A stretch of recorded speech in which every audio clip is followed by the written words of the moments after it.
This is your 8th season with Panathinaikos, 5th in your second stint with the team and as the team leader.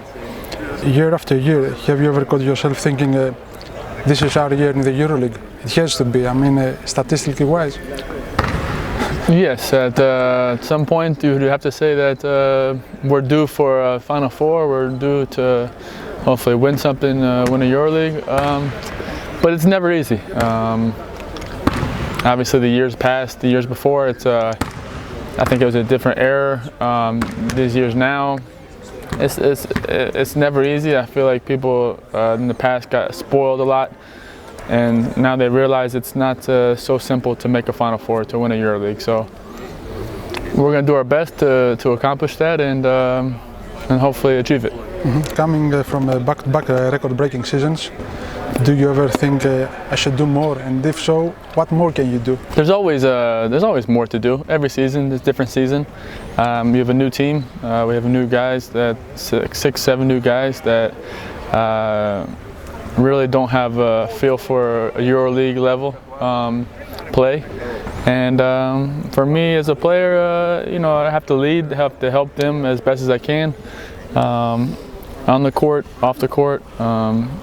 But as a player, just try to do the best I can, try to obviously shoot a little better percentage-wise from the 30, from free throws, and just try to win games. Since you mentioned the three-point shot, how hard is it for you not to shoot when the defender goes under the screen?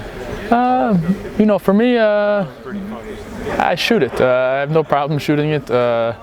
My confidence is very high to shoot the ball, so for me, if they're going to give it to me, I'm going to shoot it. Obviously, if I miss a couple, miss 3 in a row, something like this, I will do other things. But I have no problem shooting it. Panathinaikos keeps spending a lot of money each year, but there are other teams that keep spending even more each time because of less taxation and all that kind of stuff. Do you think it's a fair game? Yeah, it's a fair game. For me, I believe it's a fair game. I believe that, I think other teams were saying Panathinaikos in the past used to spend more money than the teams then. So if obviously we have one owner, other teams maybe have a club that has also a football team, let's say, so it's different things that are involved. But for me, why not? It's a fair game. They spend the money. It's for EuroLeague. And as you can see in the past, even if you have a low budget, you can win a championship. Can Europe hold an NBA-like league, salary cap, no domestic league for those teams, etc.? I don't know if there's enough money in Europe to do something like this. I know EuroLeague is getting bigger and bigger, but for me, it's the NBA is the NBA. It's hundreds of millions, billions that are putting into it. So I feel like the EuroLeague has to get bigger and bigger to be able to do something like that, and maybe get some more teams that are spending that kind of money that let's say the top 5 teams are doing. I have a theory for Panathinaikos and Olympiakos that says that even when they don't succeed in the EuroLeague, they can ease their pain by beating one another in the Greek league, with Olympiakos not being around. Does it feel weird at all? It's going to be different, no question. It's going to be different because you always have that rivalry at the end of the season,